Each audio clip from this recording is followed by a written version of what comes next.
The morning light filtered through Manhattan's steel canyons in slanted beams, catching the glass facades and turning them into mirrors of gold. Traffic hummed its usual rhythm along Fifth Avenue. Pedestrians clutched their coffee cups, heads down against the autumn wind that swept between buildings. New York moved with the mechanical precision it always did, millions of lives intersecting without collision. A city that had seen gods and monsters and learned to keep walking anyway. In the operations center beneath what used to be called Stark Tower sensors, monitored the usual background noise of Earth 616's reality. Cosmic radiation from the negative zone. Residual gamma spikes from yesterday's Hulk incident in New Jersey. The faint mystic tremor that always emanated from the sanctum sanctorum. All normal, all cataloged, all expected. The first anomaly registered at 9:47 a.m. It started as a pressure change, not in the air, but in something deeper. The fabric that held space and time together, contracted then expanded like a lung taking its first breath. In the monitoring station, 3 different alarm systems triggered simultaneously. Energy signatures that didn't match any known source flooded the screens. Not gamma, not cosmic, not magical in the way Doctor Strange's protections were magical. This was something that existed outside the framework of what their instruments were built to measure. By 9:48, the pressure became visible. Central Park's great lawn buckled. Not from beneath as if something were rising, but from within as if reality itself were being pressed from multiple directions at once. Trees bent away from an invisible epicenter. Joggers stumbled as the ground shifted in ways that defied conventional physics. The grass didn't tear or break. It simply ceased to occupy the space it had occupied a moment before, replaced by a darkness that wasn't shadow or substance, but the absence of both. The rift was small at first, perhaps 10 feet across, a wound in the world that bled nothing and consumed nothing, but simply was. Its edges didn't shimmer or spark. They were too precise for that, too clean, as if someone had cut away a piece of reality with surgical intention and left only the outline to mark what had been removed. By 9:49, every enhanced individual within 100 miles felt it. Peter Parker's spider sense screamed a warning so intense, he dropped his physics textbook in the middle of lecture. In the sanctum sanctorum, Dr. Stephen Strange's meditation shattered as protective wards 3 centuries old flared to life for the first time since the Battle of New York. Wong materialized beside him before Strange could speak, already reaching for the tome of S.H.I.E.L.D. Strange's hands moved through familiar patterns, golden light tracing sigils in the air that unfolded into complex geometries. The eye of Agamotto opened without command, its verdant glow casting Strange's face in sharp relief. Through the enhanced perception it granted, he saw what ordinary humans could not. The rift wasn't just a tear in space. It was a puncture through every layer of dimensional membrane that separated Earth 616 from the infinite other realities that pressed against it. And something was using it as a doorway. Wong spoke first, his voice carrying the weight of carefully controlled alarm. The signature doesn't match anything in our records. Not Dormammu, not the mindless ones, not any entity we've cataloged from the known dimensions. Strange's fingers tightened on the gestures he was weaving. The magic fought him, slipping away like water through a sieve. Whatever had created the rift operated on principles that his training hadn't prepared him for. It's not resisting our analysis. It's not compatible with it. Like trying to examine light using only tools designed for sound. Then what? The rift expanded. Not gradually, but in a sudden convulsion that sent a shockwave of displaced energy rolling across Manhattan. Windows cracked in a perfect circle radiating out from Central Park. Car alarms howled in unison. Every electronic device within half a mile flickered and died, then rebooted with corrupted data scrolling across their screens in languages that had never been spoken by human mouths. And in the center of it all, where the rift had grown from 10 feet to 30 in the space between heartbeats, something emerged. He walked out as if stepping from one room into another. No dramatic entrance, no announcement, no reality-warping display of power meant to intimidate or impress. He simply transitioned from wherever he had been to where he now stood, and the rift collapsed behind him with the soft sound of a door closing in an empty house. Sung Jin Woo stood in the epicenter of devastated grass and observed his surroundings with the clinical detachment of someone performing a necessary assessment. His appearance suggested youth, but the way he held himself spoke of something older. Tall and lean rather than bulky, his frame carried the efficient musculature of someone who had learned to maximize every motion. His skin held a pallor that seemed slightly off, as if he existed in a different temperature of light than everything around him. Black hair, somewhat disheveled, framed a face that offered no expression beyond the bare minimum required for functionality. His eyes moved first, scanning, cataloging, the buildings, the people beginning to emerge from their shock, the distance to various points of cover, the angles of approach an enemy might use. All of this processed in the space between breaths, filed away in whatever internal system governed his responses. He didn't speak, didn't acknowledge the growing crowd of onlookers pressing closer despite their better judgment. A faint aura surrounded him, barely visible even to those looking directly at it. Shadow that wasn't quite shadow. Darkness that existed as a substance rather than an absence of light. It moved with him, or perhaps moved slightly ahead of him, testing the space he was about to occupy before he occupied it. The S.H.I.E.L.D. rapid response team arrived within 4 minutes. 8 agents in tactical gear weapons raised, but not yet firing because whatever threat protocols said about unknown entities, you didn't shoot first when the entity was standing motionless in the middle of a public park. The team leader, Agent Morse, activated her comms. Unknown individual at the anomaly site. Male, approximately 6 feet, no visible weapons. He's just standing there. From the operations center, the response crackled back. Avengers are en route. Maintain position and monitor. Do not engage unless he initiates hostilities. Sung's eyes tracked the agents with mechanical precision. His head didn't turn. Only his gaze shifted, calculating threat assessments with the speed of someone who had performed this analysis thousands of times before.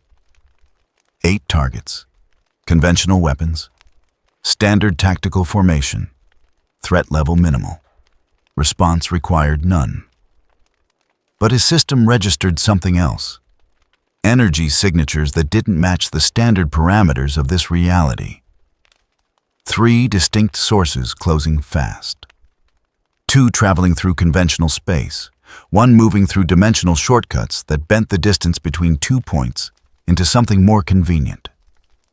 The shadows around Sung thickened slightly, not dramatically, not with obvious intent, but they became more present, more substantial, as if acknowledging that the preliminary assessment phase was ending and preparation needed to begin.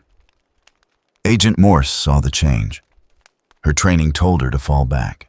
Her orders told her to hold position. She chose a middle path.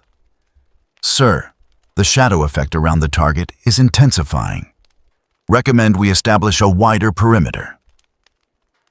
Before operations could respond, reality tore open 3 feet to Morse's left. Not with the surgical precision of the rift that had delivered Sung, but with the controlled chaos of someone who had been ripping holes in space-time for years and knew exactly how much dramatic flair to include. The cloak of levitation came through, first its red fabric snapping in a wind that existed only in the dimensional corridor it had just traversed.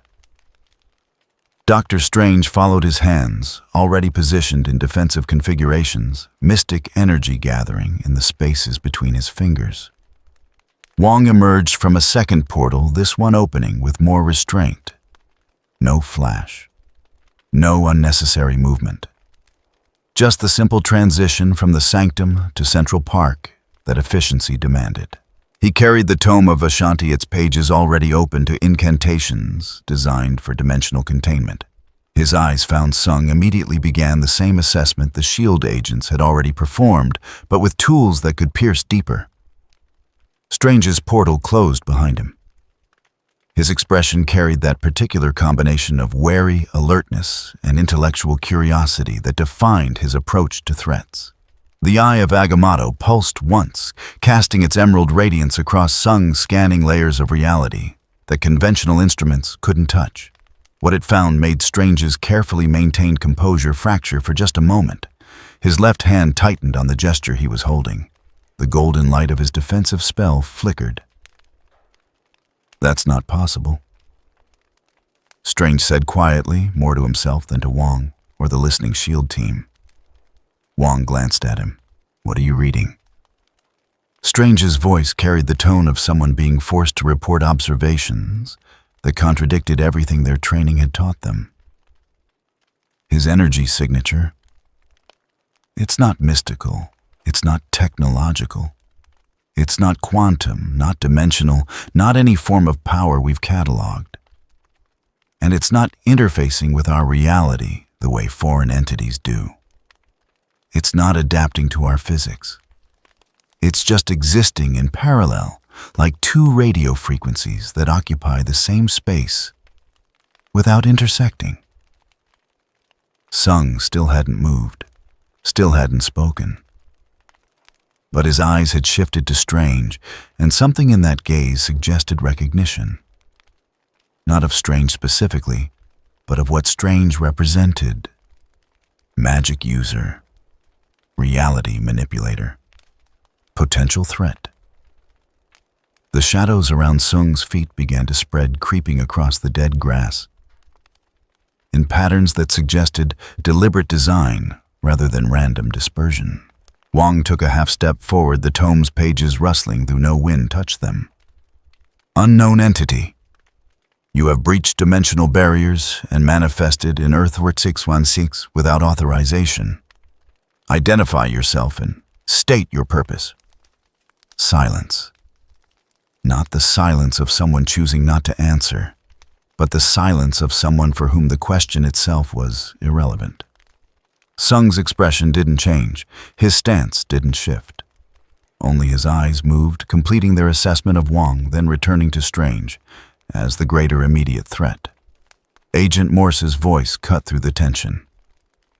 "Dr. Strange, we have more arrivals." The web hit the ground 5 feet from Sung before anyone saw Spider-Man coming. Peter Parker swung into the clearing with a controlled recklessness that defined his particular approach to superheroics. His suit's enhanced lenses focused on Sung with the kind of intensity that suggested his spider sense was providing information his eyes couldn't capture. "Okay, so not to be that guy," Peter said, landing in a crouch that kept his weight balanced for rapid movement in any direction. "But my everything is about to go wrong sense has been screaming at me for the last 5 minutes, and usually when that happens, there's like a giant robot or a guy in a rhino suit or something. But all I'm seeing is one dude who looks like he's trying really hard not to blink. So, what exactly are we dealing with here?" Strange didn't look away from Sung. "Something that shouldn't exist. Not in this reality. Not in any reality I've studied." "Super. Love that. Very reassuring." Peter's lenses narrowed his enhanced vision, picking up details that normal sight would miss. The way the shadows moved around Sung's feet. The slight distortion in the air, as if heat were rising from pavement in summer except the temperature was wrong. The complete absence of any telltale signs that indicated hostile intent, which somehow made Peter's spider sense scream even louder. "So are we doing the talk first thing or the punch first thing?" because I'm getting mixed signals here." Before anyone could answer, Sung moved for the first time since emerging from the rift. Not toward them, not an attack. He simply shifted his weight slightly, a minute adjustment that changed his center of gravity by perhaps 2 inches. But the shadows responded as if he had issued a command. They rose from the ground in a sudden wave, forming a barrier between Sung and the assembled heroes. Not solid, not opaque, but present in a way that suggested solidity would come if needed. Strange's hands completed the gesture he'd been holding. Golden light exploded outward in concentric rings, a binding spell designed to freeze targets in dimensional stasis. It struck the shadow barrier and dissipated like water hitting oil. No resistance, no clash of opposed forces. The spell simply stopped being relevant, as if it had been cast into a space where magic didn't apply. Strange's eyes widened. In 20 years of studying the mystic arts, he had never encountered something that didn't resist or deflect magic. It always interacted somehow. This didn't. This just failed to acknowledge that magic existed as a meaningful concept. Wong saw it too. "Stephen, we need to reconsider our approach." "Agreed." Strange took a slow breath, letting the failed spell dissipate. His voice carried across the clearing, measured and careful. "We don't want conflict. If you're here by accident, if the dimensional breach was unintentional, we can help. But you need to communicate with us. Help us understand what we're dealing with." Sung's eyes tracked Strange's mouth as he spoke, analyzing the movement of lips and jaw. Language processing. Threat assessment concluded conversation, attempted immediate combat unlikely. But his expression remained unchanged. Whatever internal calculations governed his decisions, they didn't include the option of verbal response. Not yet. Not until the variables had been more thoroughly assessed. The shadows around him shifted again, extending, testing the space beyond his immediate vicinity, not attacking, but probing as if whatever system controlled them needed more data about this environment before committing to any particular course of action. Peter's spider sense spiked harder. Guys, I think he's doing something." Strange saw it too. The shadows weren't random. They were forming a pattern, a geometric lattice that expanded outward in a grid that suggested purpose. Strategic positioning, tactical control of the battlefield. The actions of someone who expected combat and was preparing accordingly even if they weren't initiating it. "He thinks we're threats," Strange said quietly. "He's preparing defenses." Wong's grip on the tome tightened. "Then we need to de-escalate before this becomes self-fulfilling." But before anyone could make another attempt at communication, Sung's entire posture changed. Not dramatically, just a subtle shift in how he held his shoulders, how his weight settled into his stance. His eyes fixed on a point approximately 40 feet above Strange's head, tracking something none of them could see. In the sanctum, every ward protecting Earth's dimensional barriers from external intrusion had just activated simultaneously. In the monitoring station, energy readings spiked past the maximum scale, and in the sky above Manhattan, space itself began to ripple. The rift had reopened, not where Sung had emerged, but higher, wider, and this time something else was trying to come through. The secondary rift tore through the sky with none of the surgical precision that had marked Sung's arrival. This was violence against the fundamental structure of space, a jagged wound that bled crimson light across the clouds. The sound came after a grinding noise, like tectonic plates being forced past each other. But wrong displaced, as if the friction were happening in more dimensions than the human ear was designed to process. Strange's hands moved before conscious thought completed.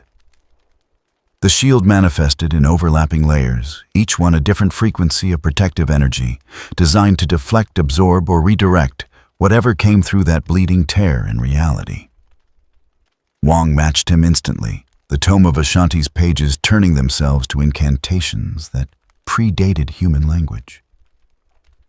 Golden and blue light wove together in patterns that would have been beautiful if the context weren't so dire. Peter's spider sense spiked past anything he'd experienced outside actual apocalypse-level events. His body moved on pure instinct, launching web lines toward the nearest cluster of civilians who were still standing frozen in shock rather than running like sensible people. Okay, everyone who doesn't have superpowers or a death wish, this is your official invitation to be literally anywhere else. But Sung's response came faster than any of them expected. The shadows that had been probing the edges of his position snapped back like elastic released from tension. They coalesced around him in a sphere not solid but layered, each stratum rotating at slightly different speeds. It wasn't a barrier in the conventional sense. It was a probability filter. A zone where the likelihood of external forces reaching their target approached zero without ever quite eliminating the possibility entirely. The energy that erupted from the rift hit Sung's position 3 seconds later. Not an attack, not intentional. Just the backwash of whatever process had torn the hole in the first place, a cascade of displaced force that had to go somewhere and chose down. It struck the rotating shadows and dispersed. Not absorbed, not deflected, simply redistributed across so many vectors that each individual component became meaningless. Strange watched this happen with the part of his mind that had spent decades analyzing magical phenomena. What he was seeing wasn't magic. It operated on similar principles in some ways. But the underlying mechanics were completely alien. It was like watching someone solve a calculus problem using base 7 mathematics and somehow arriving at the correct answer anyway. He's not hostile. Strange said, his voice cutting through the chaos with the kind of certainty that comes from being absolutely certain and absolutely terrified of being wrong. That's a defensive response. Pure survival optimization. Wong didn't lower his guard, but his stance shifted incrementally. Less aggressive, more prepared to hold rather than strike. Then why is he here? What came through with him? The rift pulsed again, and this time something physical emerged. Not an entity, not a being with intent, a fragment. A piece of something that had been broken on a scale that made the destruction of planets look trivial by comparison. It tumbled through the wound in space, roughly spherical, perhaps 8 feet across its surface, alternating between states of matter, in patterns that suggested it had forgotten which one it was supposed to be. The fragment's presence distorted everything within 50 yards. Gravity bent toward it, then away, then sideways, in directions that didn't exist in conventional geometry.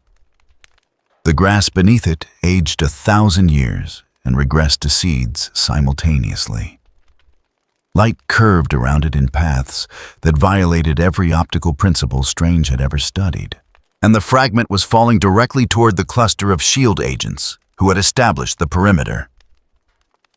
Sung moved. The first truly decisive action since his arrival. Not fast in the way speedsters moved, but with the absolute economy of someone who had calculated the exact minimum effort required and refused to spend a single joule more. The shadows didn't extend from him. They simply manifested where they were needed, rising from the ground beneath the agents in a lattice of interwoven darkness. Not a platform, not a shield, a redistribution network. When the fragment struck, the impact carried enough kinetic energy to crater the entire park. But the shadow lattice caught it, spread the force across 10,000 connection points, redirected each component vector at angles that transformed destruction into dispersal. The ground cracked, but didn't crater. The agent stumbled, but didn't vaporize. And the fragment itself bounced its momentum, bled away into the shadow network like water soaking into sand. Agent Morse stared at the web of darkness that had formed beneath her feet, felt it supporting her weight with the consistency of solid ground, despite clearly not being solid. Her training screamed at her to move to get clear of whatever alien influence this was. But another part of her brain, the part that had learned to recognize the difference between threats and protection through years of working alongside enhanced individuals, made her stay put. "Stand down," she ordered her team. "He just saved our lives." Peter landed beside Strange, his lenses focusing on Sung's position. "Okay, so I'm revising my threat assessment here. That was definitely a save, right? We're all in agreement that was protective action." Strange nodded slowly, his analytical mind racing through implications. He's not attacking. He's not even threatening. He's positioning himself for optimal defense against an unknown variable. Everything he's done has been about controlling the battlefield in case combat becomes necessary. So why isn't he talking to us? Peter's voice carried genuine confusion. I mean, I get being the strong, silent type, that's a whole aesthetic, but we're trying to help. Why not just say something? Wong's response came quiet, but certain. Perhaps he doesn't trust verbal communication. Or perhaps whatever system governs his responses hasn't classified us as allies yet. We're still variables, unprocessed data. The fragment had settled into the shadow lattice, its reality-distorting effects contained within the network's structure. Sung's attention remained fixed on it, his eyes tracking the subtle fluctuations in its surface. His body language suggested calculation, as if he were solving an equation that required multiple simultaneous solutions. Strange took a careful step forward, not aggressive, not casual, not the measured approach of someone trying to cross a room without startling a potentially dangerous animal. Whatever that fragment is, it's destabilizing local reality. The rift it came through is still open. If more fragments follow, we're looking at cascading dimensional collapse. I need to close that tear, but I can't do it while defending against these reality distortions. Can you hold them?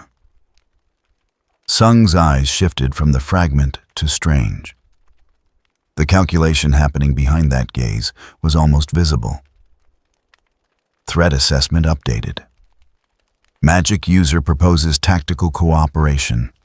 Mutual benefit identified. Response accept through action, not words. The shadow lattice expanded, not dramatically but with clear intent. It flowed outward from its current configuration, spreading across the park in a grid pattern that covered every square foot of ground. Each intersection point in the grid pulsed once, establishing itself as an anchor point in the network. Within seconds, Sung had transformed Central Park into a controlled environment where reality distortions would be caught contained and redistributed before they could propagate. Strange recognized the answer for what it was. Sung had just created a safety net, large enough to catch whatever else came through the rift. No words necessary. The action spoke with perfect clarity. Wong with me. Spider-Man, you're on civilian evacuation. Make sure everyone within 2 blocks is clear. Peter saluted with unnecessary flair. 1 neighborhood-wide NOPE protocol coming up. He launched into a swing web lines, carrying him toward the nearest cluster of buildings where people were filming the event on their phones instead of running away like reasonable humans. Strange and Wong rose into the air, the cloak of levitation lifting Strange, while Wong manifested a disk of golden energy beneath his feet. They ascended toward the rift, which continued to pulse with that sickly crimson light. Up close, Strange could see the edges more clearly. They weren't torn. They were eroded as if something had dissolved the boundaries between dimensions rather than breaking them. This wasn't forced open from outside. Strange set his hands, beginning the complex gestures required for dimensional sealing. Something ate through the barriers, slowly, methodically. Wong positioned himself opposite Strange. The tome opened to pages that glowed with their own internal light. Then, whatever created it may still be trying to widen the breach. We need to work fast. The sealing began. Strange's gestures painted layers of golden light across the rift's edges, each layer a different frequency of binding energy. Wong's incantations provided the framework, ancient words that carried the weight of cosmic law. Together they began to knit reality back together, forcing the wound to close against whatever pressure was trying to keep it open. Below them, Sung's attention split between the contained fragment and the sealing operation overhead. His internal systems registered the energy patterns Strange and Wong were generating. Magic, but structured. Logical in its own way. Not compatible with his own capabilities, but serving a parallel function.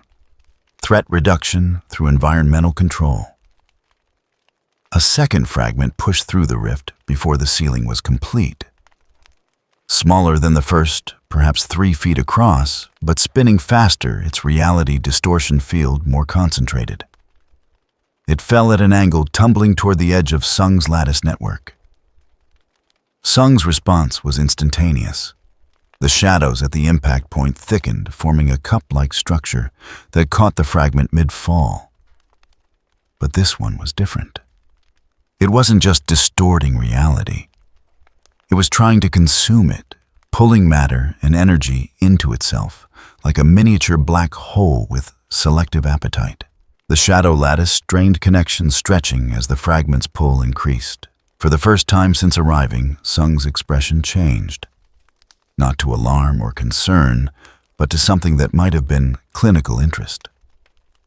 This fragment represented a variable his system hadn't fully accounted for. New data required new solutions. The shadows around the fragment didn't just contain it. They began to mirror its behavior, creating an inverse pull that canceled the consumption effect through destructive interference. It was elegant, in a purely mathematical sense, the kind of solution that made perfect sense on paper. And absolutely none in practical terms, because shadows weren't supposed to have mass or generate gravitational fields. But Sung's shadows did both, because whatever rules governed them weren't the rules that governed the rest of reality. Strange saw this happen while maintaining his portion of the sealing spell. Part of his attention remained fixed on the delicate work of dimensional repair, but another part watched Sung's solution to the fragment problem with something approaching awe. Wong, are you seeing this? I'm trying not to.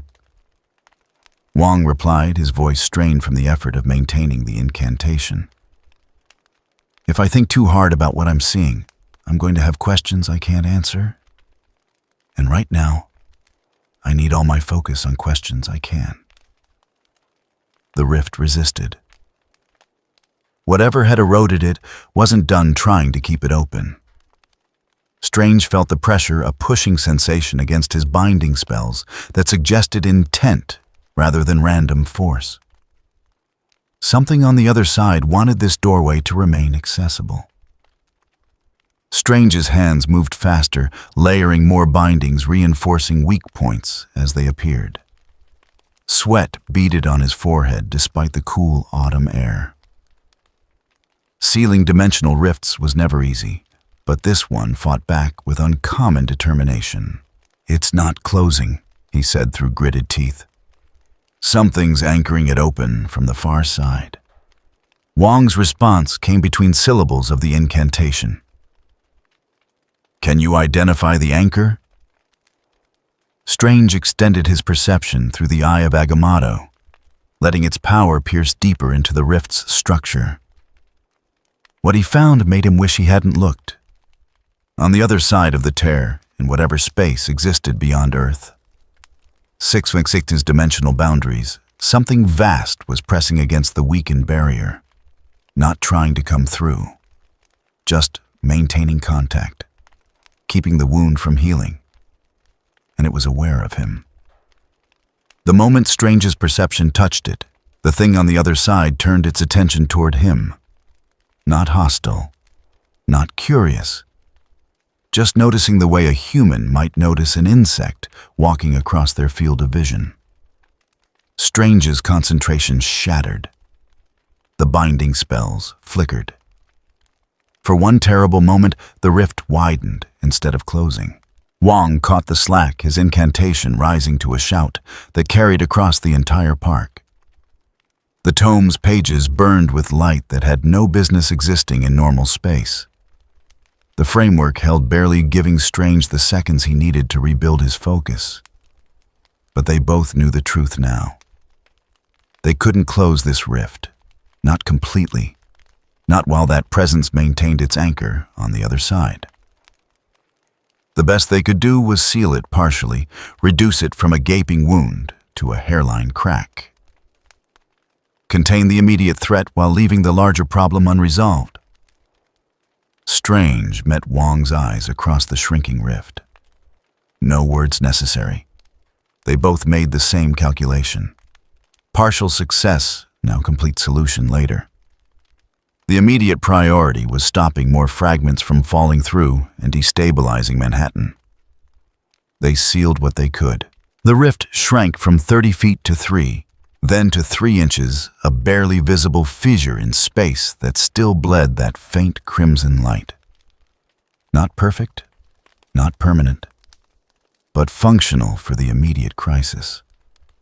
Both sorcerers descended, exhaustion evident in how heavily Strange leaned on the cloak's support. They landed near Sung's position, where both fragments now sat contained within elaborate shadow constructs that pulsed with their own internal rhythms. Strange took a moment to catch his breath before speaking. We couldn't close it completely. Whatever eroded that rift is maintaining an anchor on the far side. We bought time, but this isn't over.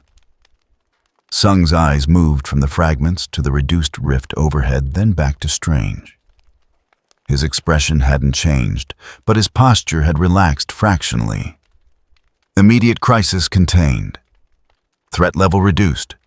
New priority determined next optimal action. Wong closed the tome, though he kept it ready in his hands. The fragments are stable. Sung nodded. Once. A minimal gesture that conveyed confirmation without wasted motion. Good. Strange looked at the shadow lattice covering the park, at the 2 fragments held in perfect stasis, at this impossible person who had appeared from nowhere and somehow solved problems that shouldn't have been solvable. We need to talk. Properly. I understand you're not hostile, but we're past the point where silent observation works. Something opened that rift. Something that's still out there, still anchoring the wound. And you arrived at the exact moment this started happening. That's not coincidence. For a long moment, Sung didn't respond.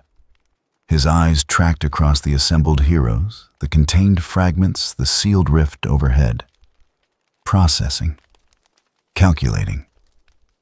Whatever internal system governed his decision-making was working through variables the others couldn't see. Then, for the first time since arriving on Earth, Sung spoke. His voice carried no emotion, no inflection, just information delivered with mechanical efficiency. Dimensional barrier compromised. External entity breach detected. Origin point unknown. Threat classification escalating. The words fell into the sudden silence like stones into still water. Peter, who had returned from his evacuation duties, stared with visible surprise. Wait, you can talk. This whole time you've been able to talk and you just chose not to. That's actually kind of hilarious in a deeply concerning way. Sung's eyes shifted to Peter. No acknowledgement of the humor, just fact. Speech unnecessary for threat assessment. Action sufficient. Strange took a step closer, his analytical mind immediately parsing the implications of those few words. The cadence, the word choice, the complete absence of social nicety or rhetorical flourish. This wasn't someone choosing to be terse. This was someone for whom language served purely functional purposes. The external entity, Strange said carefully, the one that breached the dimensional barrier. Do you know what it is? Sung's response came after a brief pause. Not hesitation. Processing time. Insufficient data. Energy signature inconsistent with known parameters. Classification pending analysis. But you came through the same rift it created. Wong's tone carried careful neutrality. That suggests connection. Correlation confirmed. Causation unclear. Sung's eyes moved to the fragments. System detected anomaly. Rift opened. Transit forced. Arrival unintentional. Strange absorbed this, fitting it into the larger puzzle. Whatever had eroded the dimensional barrier hadn't just created a doorway. It had pulled Sung through from wherever he had been, along with these reality-distorting fragments. 3 separate phenomena, all connected to the same source event. Then we have a mutual problem, Strange said. Something is trying to break through into our reality. It pulled you here by accident, but that doesn't mean it's done trying. And those fragments, he gestured to the contained spheres, are just symptoms of something larger. Sung nodded once. Agreement confirmed. Peter raised his hand as if asking a question in class. So just to be clear, we're pivoting from mysterious, possibly hostile entity appears in Central Park to mysterious, confirmed defensive entity helps us deal with dimensional crisis in the span of like 20 minutes. That's the direction we're going. Strange almost smiled. That appears to be the situation, yes. Cool. Love it. Totally normal day in the life. Peter's lenses focused on Sung with renewed curiosity. Do you have a name, or should we just keep calling you Mysterious Entity? Another pause. Longer this time, as if the concept of names required more processing than tactical information. Sung Jinwoo. Okay. Sung, got it. Peter offered a wave that Sung didn't return. I'm Spider-Man. That's Dr. Strange, that's Wong, and collectively we're the dealing with weird dimensional stuff department of the Avengers. Welcome to Earth 616, sorry about the apocalyptic greeting. Sung's attention had already returned to the fragments. His systems were still analyzing their properties, building models of how they functioned and what larger whole they might have broken off from. The conversation was acknowledged, but not prioritized. Data gathering took precedence. Strange watched this and understood. Sung wasn't being rude. He simply operated on a different hierarchy of importance. Threat analysis, environment control, tactical positioning, social interaction ranked somewhere below all of these, addressed only when it served a functional purpose, which meant the fact that Sung had spoken at all was significant. He determined that verbal communication with the Avengers served his goal of understanding and neutralizing the threat. That made them temporary allies by pure logic. Strange could work with that. He'd worked with stranger allies under worse circumstances. We need to move these fragments somewhere more secure, he said. And I need to research what kind of entity could erode dimensional barriers from outside. Wong, contact the Sanctum. Have them pull everything we have on extra-dimensional intrusions that don't use force. Wong nodded, already pulling a mandala of golden light into existence to serve as a communication portal. Strange turned back to Sung. Can your shadows contain those fragments during transport?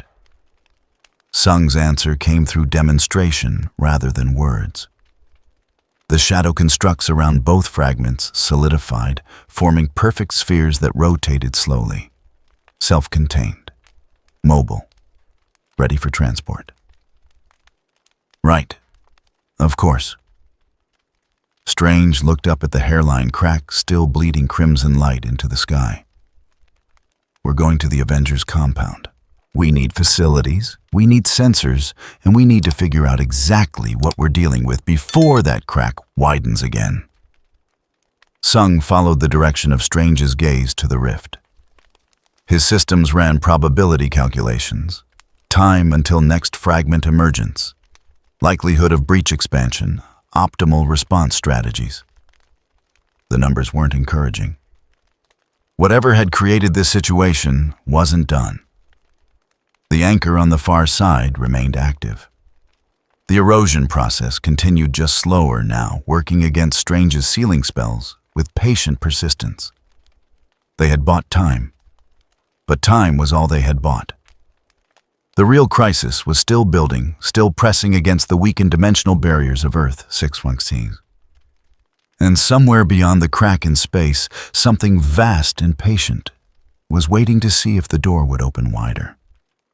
The Avengers compound sat 30 miles north of Manhattan, nestled in terrain that had been carefully selected for its distance from population centers and its structural reinforcement against threats that ranged from conventional explosives to reality-warping cosmic events.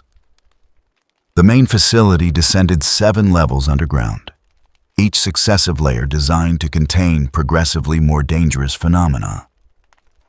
It was here that Strange directed their transport using dimensional shortcuts that compressed the journey into a handful of steps through folded space. Sung carried both fragments in their shadow cocoons, the constructs maintaining perfect stability despite the transition between locations. His systems monitored the spheres, continuously tracking the minute fluctuations in their reality distortion fields. The data accumulated in patterns that suggested purpose rather than chaos. These fragments weren't random debris. They were pieces of something that had maintained coherent function even after breaking. The analysis lab occupied Level 4, a space designed by Tony Stark and enhanced by Reed Richards during one of the rare periods when both geniuses agreed to collaborate. Holographic displays filled the air above workstations. Sensor arrays, capable of measuring everything from quantum fluctuations to divine energy, lined the walls. At the room's center, a containment field generator sat dormant, waiting for something that required isolation beyond what conventional barriers could provide. Strange placed his hand on the activation panel. The containment field hummed to life, creating a sphere of layered energy barriers that would hold most threats, short of a celestial having a particularly aggressive day. Set them here. The field will supplement your shadow's containment while we run diagnostics. Sung positioned the fragments within the containment sphere with precise care. The shadow cocoons didn't dissolve when he released them. They remained active, adding their own layer to the compound's defensive measures. Redundancy. Optimal threat management required multiple failure points before actual failure occurred. Wong had already begun pulling reference materials from the Sanctum's libraries, using portal shortcuts to stack ancient texts alongside modern holographic databases. His fingers traced pages that predated written language, comparing symbols that had been old when humanity was young to the energy signatures displayed on the lab's screens. Peter perched on the edge of a workstation, his mask pulled back to reveal a face that carried the particular expression of someone who had just been through a crisis and was now processing the aftermath. So, scale of 1 to Thanos, how worried should we be about this? Strange didn't look up from the readings he was analyzing. Thanos was attempting to reshape reality according to his philosophy. This is something eroding the barriers that keep realities separate in the first place. Different category of problem. Right. Cool. So, like beyond Thanos worried, that's fine. That's a totally normal level of concerning. Peter's attempted humor fell slightly flat, but the effort counted. The first detailed scan completed. Strange studied the results with growing unease. The fragment's composition defied conventional analysis. They weren't made of matter in the traditional sense. They were made of the concept of matter, the underlying pattern that determined how particles arrange themselves into stable forms. Breaking such a thing shouldn't have been possible. It was like shattering the law of gravity into pieces and expecting each shard to still pull objects downward. Wong, look at this structural breakdown. Wong moved to Strange's side, his eyes scanning the holographic data. His expression, normally composed, fractured into something approaching alarm. That's not erosion. That's dissolution. Something consumed the boundary between the pattern and its expression, which explains why our reality is having trouble processing them. Strange's fingers moved through the holographic interface, pulling up deeper layers of analysis. They're fragments of dimensional membrane, the barriers that separate one reality from another. Something bit through, and these pieces fell into our space. Sung had been standing motionless near the containment field, his attention split between the fragments and the conversation. But at Strange's words, his systems triggered an alert. Dimensional membrane fragments. His arrival. The rift. All connected through a single cause point. Whatever had breached the barriers hadn't been targeting him specifically.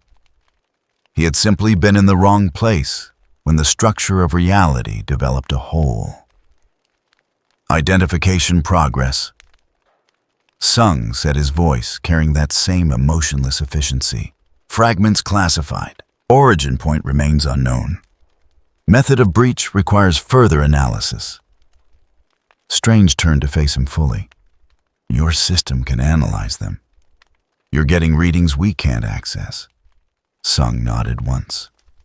Different parameters, different tools, partial data overlap, combined analysis optimal. It was the closest thing to suggesting cooperation that Sung had offered. Strange recognized it for what it was. Not trust exactly, but recognition that they were working toward compatible goals and could benefit from shared information. Show me what you're seeing. Sung's response came through demonstration. The shadows around the fragments pulsed once, and suddenly the containment field was filled with additional data. Not holographic, not physical. Information expressed directly into the space, bypassing conventional display methods.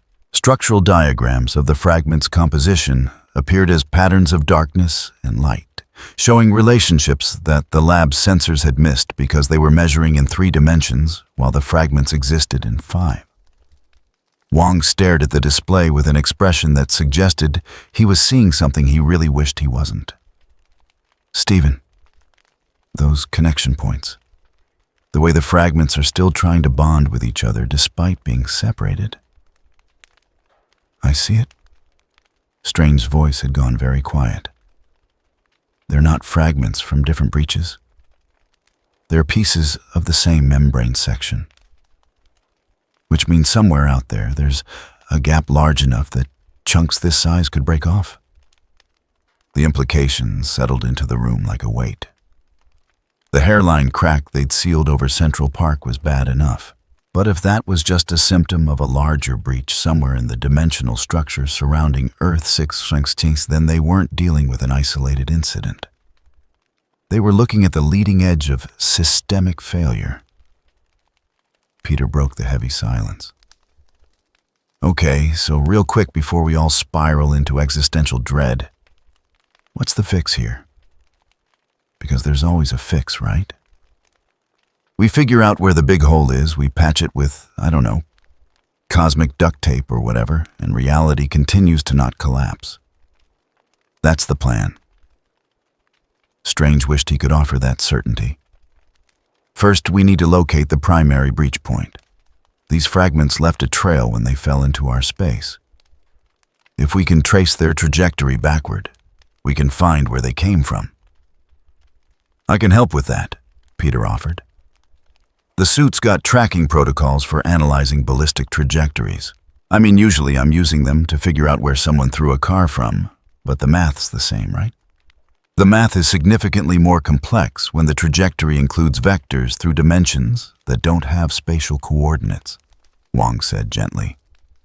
But the principle holds. We need to work backward from known data points to unknown origin. Sung had already begun this analysis with his own systems. The fragment's path through dimensional space left traces that his shadow network could detect.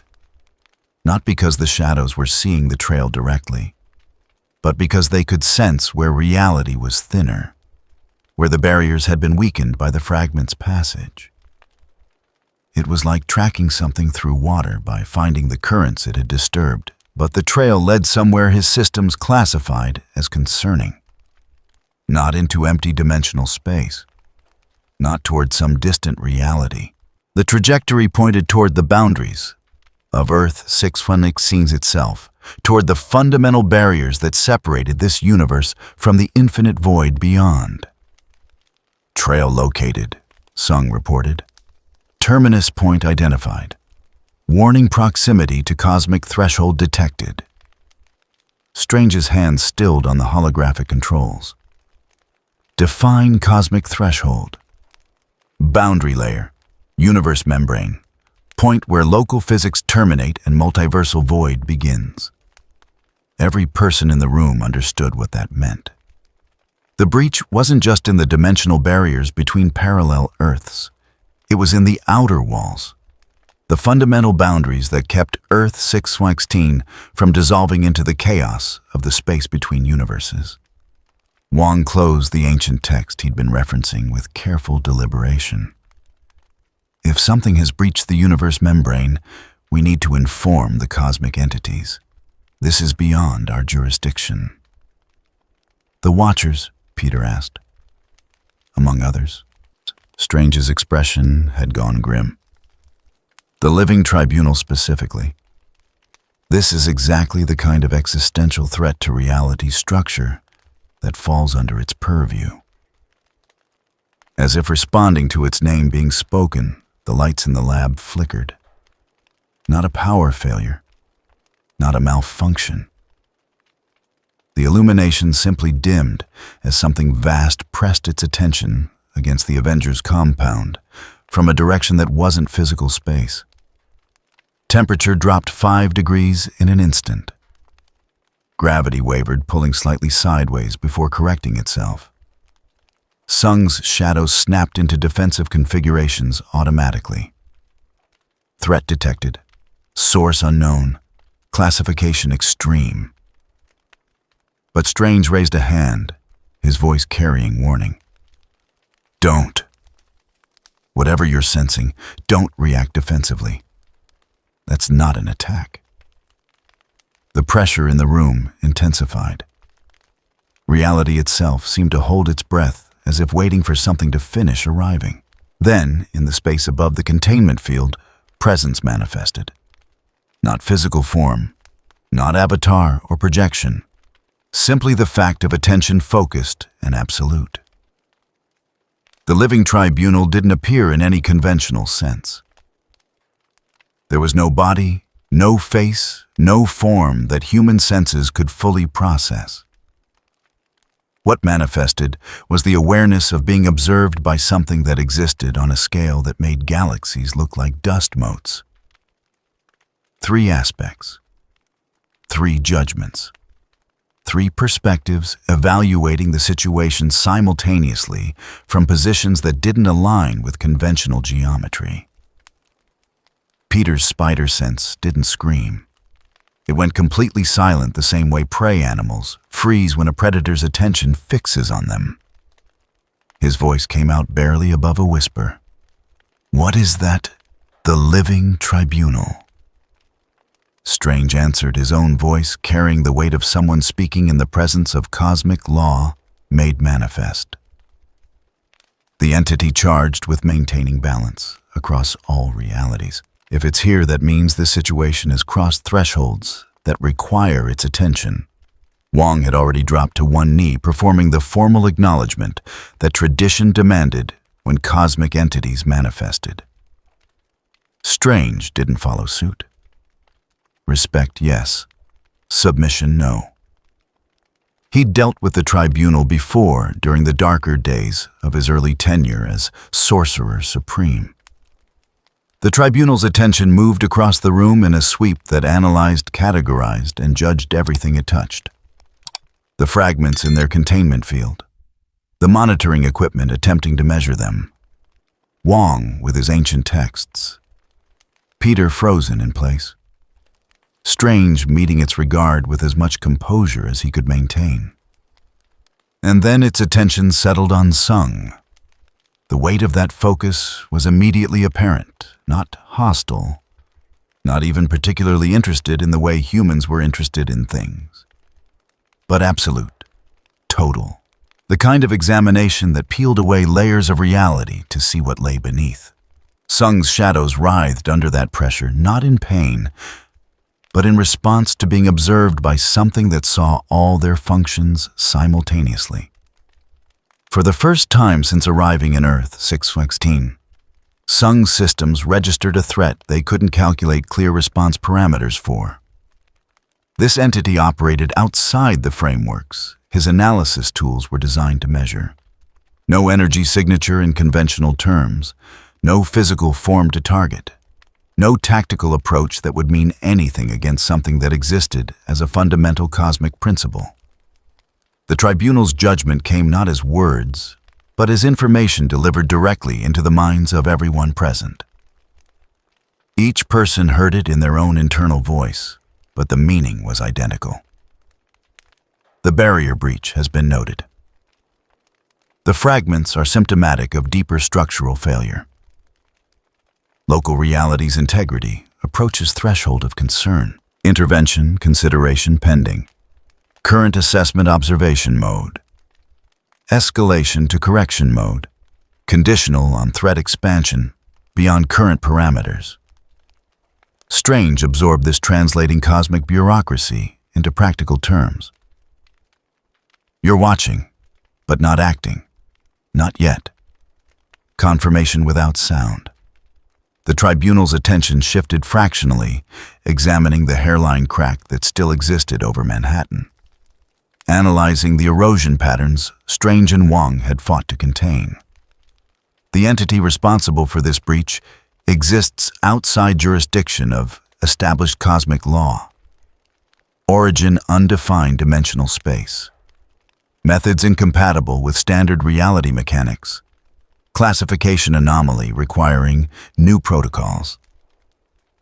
Until those protocols are established, local entities maintain responsibility for containment. Should containment fail beyond recovery, threshold intervention will occur. That's not exactly reassuring. Peter muttered, though whether the tribunal heard or cared was unclear. Wong's voice carried careful respect. Can you at least tell us what we're dealing with? What kind of entity could breach universe membranes? The tribunal's attention pulsed once a sensation like pressure behind the eyes. What followed wasn't an answer so much as a transfer of conceptual information that bypassed language entirely. Images, or not quite images. Sensations of vastness. The impression of something that lived in the spaces between realities, the way fish lived in water. Ancient, but not in temporal terms. Ancient in the way that darkness was older than light, existing as a default state before anything else had form. And hungry, not for matter or energy, or even souls. Hungry for structure itself. For the patterns that held chaos in organized forms. It fed by dissolving barriers, consuming the boundaries that kept things separate and distinct. The information faded, leaving everyone in the room with the psychic equivalent of a headache. Strange pressed fingers to his temples, processing what he'd just received. It's not breaking through the barriers. It's eating them. Slowly dissolving the membranes between realities, because that's what it does. That's its nature. And it's here now, Wong added. Close enough to Earth 616 that fragments of the barriers it's consumed are falling into our space. The tribunal's presence pulsed again this time, carrying something that might have been agreement or simply acknowledgement of correct understanding. Then new information arrived, this time directed specifically at S.H.I.E.L.D. Your presence here is coincidental to the breach, but may serve functional purpose. Your capabilities operate on principles not native to this reality. Such foreign principles may interact with the entity's methods in ways local physics cannot. Recommendation: cooperation with local defenders. Warning: direct confrontation with entity inadvisable until its full nature is understood. Sung processed this. He was being told his foreign physics might be useful, specifically because they were foreign.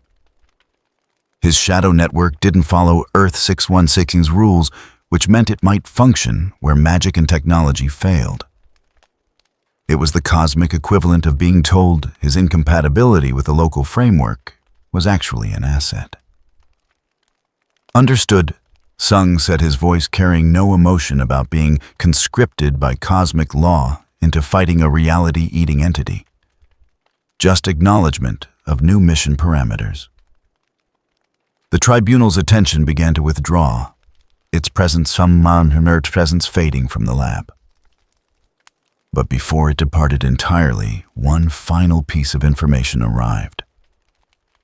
Timeline estimates 72 hours before entity breach reaches critical threshold. Beyond that point, containment becomes improbable. Local dimensional structure may cascade fail. Multiverse quarantine protocols would activate.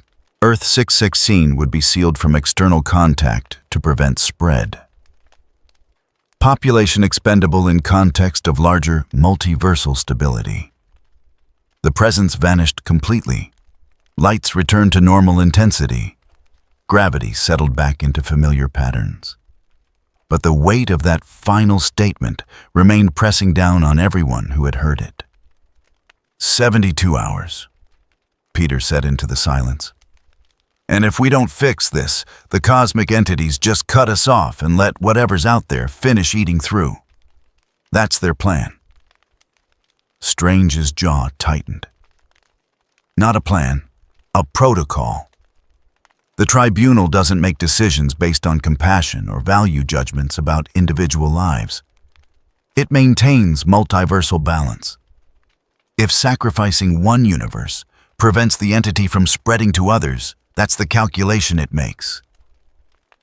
So we have 3 days to either stop something that eats reality for breakfast, or we're getting written off as acceptable losses. Peter's voice had gone flat. No pressure there. Wong reopened the texts he'd been studying, his movements carrying renewed urgency. Then we need to find the primary breach point. Fast. These fragments are just symptoms.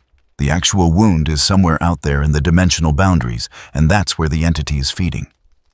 Sung's systems had already begun calculating optimal response strategies. 72 hours. Primary objective: locate breach source. Secondary objective: develop countermeasures. Tertiary objective: survive contact with entity that consume dimensional barriers. The probability calculations weren't encouraging. But probability was just data. It informed decisions but didn't dictate them. His system had survived impossible odds before. This was simply another variable requiring optimal solution. The trail, Sung said, drawing attention back to actionable information. Fragment trajectory leads to universe boundary. Breach location calculable. Transit time 6 hours using conventional dimensional navigation. Strange met his eyes. You can guide us there? Shadow network can follow trail. Accuracy high. Risk undefined but significant. Of course there's risk. There's always risk. Strange's expression hardened into the determination that had defined his tenure as Sorcerer Supreme. But we don't have time for extensive planning. The longer we wait, the larger the breach grows. Wong, contact the Sanctum. I want every defensive artifact we have prepared for deployment. Peter informed the other Avengers, "This is beyond a level 4 alert." Peter's mask snapped back into place. On it. Though I'm not sure how to explain, reality is being eaten by something from outside the universe in a way that doesn't sound completely insane. They're Avengers. They've heard worse. Strange turned back to Sung. "Can you maintain containment on those fragments while we're in transit?" The shadows around the containment field pulsed once in confirmation. "Containment stable. Transport feasible. Warning fragments may react to proximity to breach source. Increased monitoring required." "Understood." Strange drew a deep breath, the kind someone takes before jumping into deep water. "Then we move in 6 hours. Gather what we need. Rest if you can, though I doubt anyone will. Because in 6 hours, we're going to the edge of everything we know and trying to patch a hole in the walls of reality itself." Wong's voice carried quiet intensity. "And if we can't?" Strange's answer came grim but certain. "Then the Living Tribunal seals us off, and whatever's out there finishes what it started. Earth 616 becomes a quarantine zone. Everyone we know, everyone we've sworn to protect, gets abandoned to buy time for the rest of the multiverse." The words hung in the air like a sentence. Not a death sentence exactly, but close enough that the distinction barely mattered. Sung stood motionless, his systems running probability scenarios. 72 hours. Breach location identified. Entity capabilities partially known. Local defender capabilities cataloged. Optimal strategy pending additional data. But beneath the calculations, something that might have been determination, solidified in whatever passed for his decision-making center. He hadn't chosen to come to this reality, hadn't intended to get involved in its crisis. But he was here, and the crisis was real, and his capabilities were suited to addressing it in ways the local defenders weren't. Mission parameters accepted. Threat assessment critical. Response requirement maximum effort. The shadows around him settled into a configuration that suggested readiness rather than defense. Not aggressive, not hostile, just prepared for what came next. Because in 6 hours, they were going to see exactly what had been eating its way through the barriers of reality. And one way or another, they were going to stop it, or die trying, or watch their universe get sealed off and condemned. Those were the options the Living Tribunal had left them. And Sung Jin Woo had learned long ago that when presented with impossible choices, you didn't waste time agonizing over the unfairness. You just picked the option that gave you the best probability of survival and executed it with absolute efficiency. 6 hours passed with the mechanical efficiency of a countdown that couldn't be negotiated with or delayed. Strange spent most of that time in deep meditation, reinforcing his mental defenses and preparing spells that might function in the unstable dimensional space they were about to enter. Wong assembled artifacts from the sanctum's deepest vaults relics that had been sealed away because their power was too dangerous for casual use. Peter coordinated with the other Avengers, ensuring someone would be monitoring Earth 616's dimensional barriers while they were gone, ready to implement emergency protocols if things went catastrophically wrong. Sung didn't rest. Rest was a biological requirement his current state had largely transcended. Instead, he refined his shadow network's configuration, optimizing it for operation in environments where conventional physics might not apply. His systems ran simulations testing theoretical responses to scenarios that lacked sufficient data for accurate modeling. Preparation against the unknown required accepting that preparation would be incomplete. When the 6 hours expired, they gathered in the compound's primary dimensional transit chamber.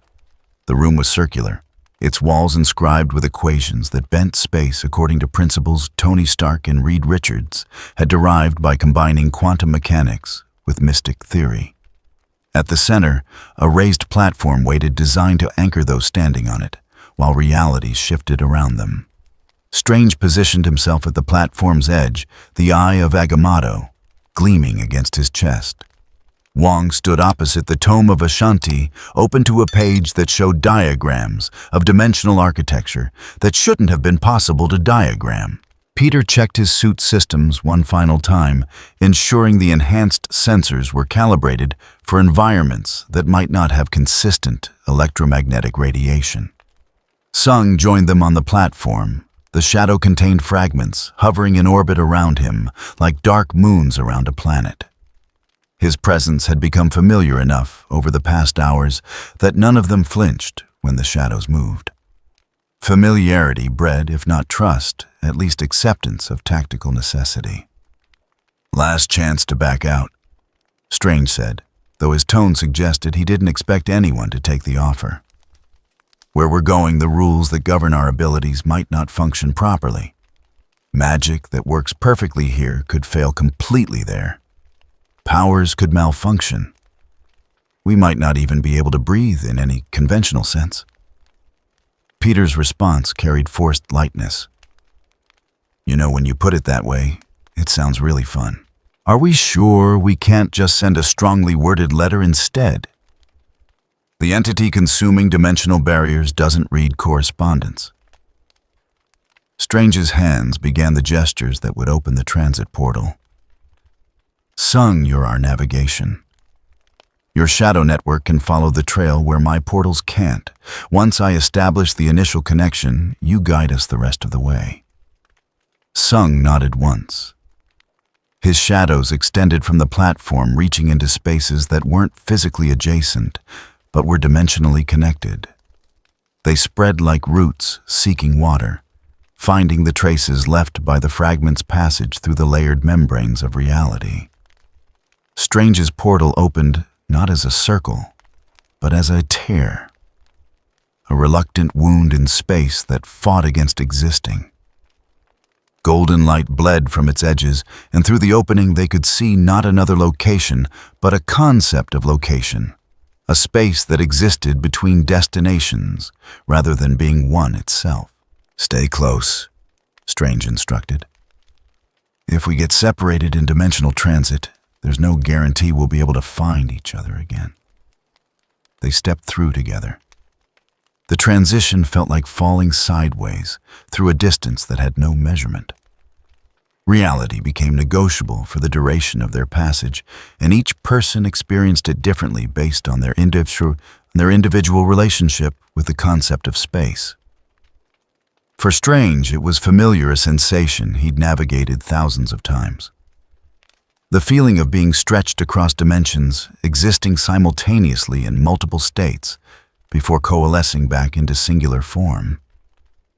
For Wong, it was meditation made manifest, the kind of expanded awareness mystics spent lifetimes trying to achieve, compressed into seconds. For Peter, it was his spider sense screaming in 20 directions at once, every danger detection instinct firing because everything was potentially dangerous when physics became optional. For Sung, it was data. Incomprehensible amounts of information flooding his systems as they passed through spaces his sensors had never been designed to measure. His shadow network adapted in real-time finding patterns in the chaos, building temporary frameworks that would dissolve the moment they were no longer needed. They emerged into something that wasn't quite space and wasn't quite time, but served similar functions.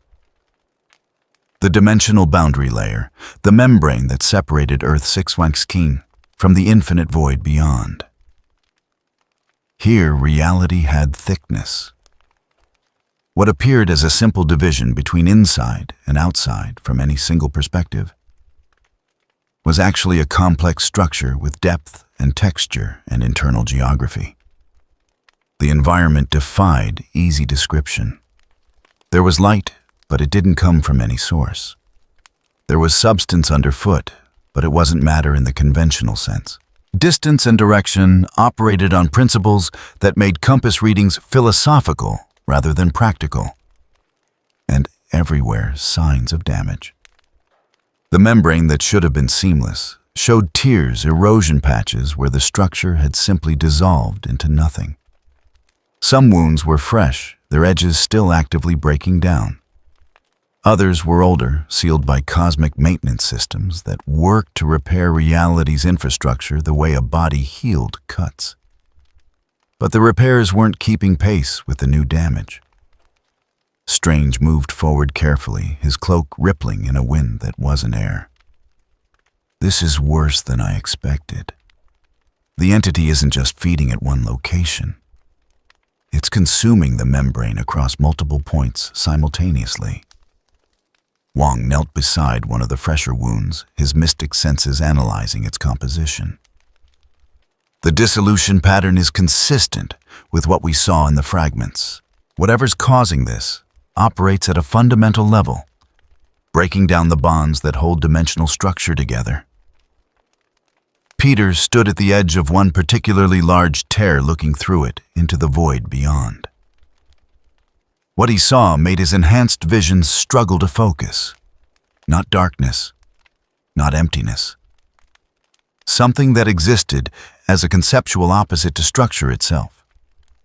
Chaos not as random motion, but as the absence of patterns that would allow motion to be distinguished from stillness.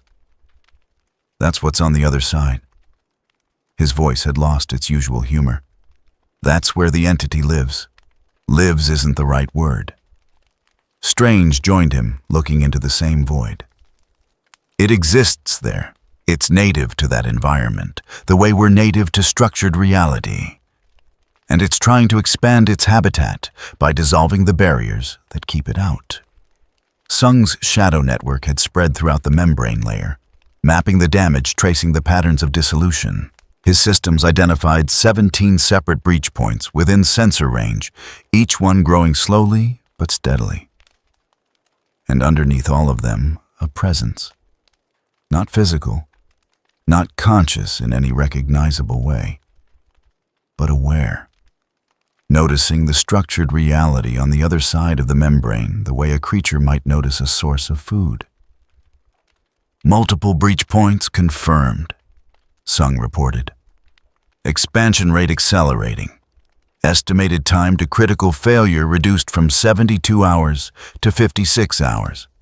Entity presence widespread, but concentrated at primary breach location. Show me, Strange commanded. The shadows coalesced into a map, a three-dimensional representation of the membrane layer, with each breach point marked as a dark spot. Most were scattered random points where the entity had been testing the barriers. But one cluster stood out, a concentration of 5 breach points so close together they were beginning to merge into a single massive wound. There. Sung's voice carried no inflection, but the shadows surrounding the mapped location pulsed with emphasis. Primary feeding site. Entity concentration maximum. Risk level extreme. Strange studied the map with the kind of focus that had defined his career as a surgeon and now defined his tenure as Sorcerer Supreme. That's where we need to go. If we can disrupt the entity's feeding process at its primary site, the other breach points might stabilize. And if we can't, Peter asked, then the membrane fails catastrophically, the entity floods into Earth 616, and the Living Tribunal seals us off to contain the spread. Strange's tone suggested he was stating facts rather than making threats. So we don't have the option of failure. Wong closed the tome, though he kept one hand rested on its cover. The entity's nature. The information the tribunal provided. It consumes structure, dissolves boundaries. Our magic works by imposing patterns, creating structure where none existed. We're trying to fight it with exactly what it feeds on. The observation landed heavily. Everything they knew how to do, every tool they possessed, operated on the principle of creating order. And they were facing something that ate order for sustenance.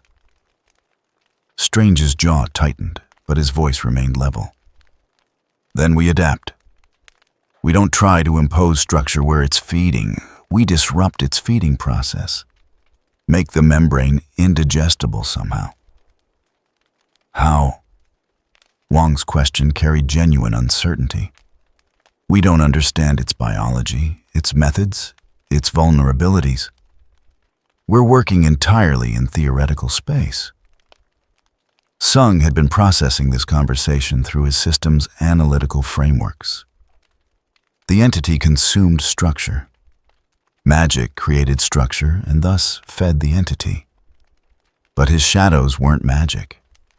They operated on principles that didn't conform to Earth 616's rules. They were structure, but foreign structure. Different pattern language. Alternative approach available, Sung said. Shadow network operates on non-local principles, not structure entity recognizes. Potential interference rather than food source. Strange turned to him with something approaching hope. Your shadows could interact with the entity without feeding it. Probability uncertain, but non-zero. Shadow network foreign to both local reality and entity biology. May cause disruption through incompatibility. It wasn't a confident assessment, but it was more than they'd had a moment ago. Strange made the calculation that had defined his entire approach to protecting reality. Take the uncertain option over guaranteed failure. Act on probabilities rather than waiting for certainties that would never come. Then that's our approach. We get to the primary breach site. I'll work on reinforcing the membrane structure around the wounds, buying time. Wong will maintain our dimensional anchor so we don't get lost in the boundary layer. Peter monitors for any changes in the entity's behavior. And Sung. Strange met the other man's eyes with an intensity that conveyed the weight of what he was asking. You do whatever your shadows can do to make the entity stop feeding long enough for the membrane to stabilize. Peter raised his hand slightly. Question. What if the entity decides we look like snacks and tries to eat us too? Then we find out if being dissolved into chaos hurts, or if it happens too fast for pain receptors to register. Strange's dark humor was probably meant to be reassuring. It wasn't. But the entity doesn't seem to be aggressive toward structured matter, only toward the structures themselves. We should be safe as long as we're not made of dimensional membrane. Should be safe is really not the level of certainty I was hoping for. But I'll take it. Peter flexed his hands, webs appearing briefly between his fingers before dissolving. Okay, so we're going to the place where reality is actively being eaten. We're going to annoy the thing doing the eating. And we're hoping it doesn't notice us long enough to maybe interrupt its meal. This is definitely the best plan we've ever had. Wong managed a slight smile despite the circumstances. I've participated in worse plans that somehow succeeded. The universe has a peculiar sense of humor about these things. Sung's shadows began extending toward the primary breach site, creating a path through the membrane layer that the others could follow. Not a bridge exactly, more like a corridor of slightly more stable space where reality's rules would apply with enough consistency to support their passage. Path established, Sung announced. Transit time 12 minutes. Warning proximity to entity will increase as we approach. Sensory disruption likely. Maintain formation integrity. Strange gestured for the others to follow. They moved in single file with Sung's shadows providing the route, Strange immediately behind him, monitoring the dimensional stability, Wong in the middle maintaining their anchor to Earth 616, and Peter bringing up the rear, watching for threats from any direction. The membrane layer changed as they progressed. What had started as a space with at least nominal consistency became increasingly chaotic. Gravity shifted directions every few steps. Temperature fluctuated between extremes. Light came and went in pulses that had no rhythm. The boundary between up and down dissolved into suggestion. Through it all, Sung's shadow path held a constant in the chaos. His systems compensated for each irregularity, adjusting the path in real time to account for the membrane's instability. It was like watching someone walk across a tightrope that was actively trying to throw them off while simultaneously repairing the rope ahead of their steps. Peter's spider sense had gone from screaming to a kind of numb static. Too many threats from too many directions. His nervous system simply couldn't process it all, so it had shut down to protect itself. He navigated by sight alone, trusting the path Sung created because there wasn't any alternative. Entity presence increasing, Sung warned. Recommend mental discipline.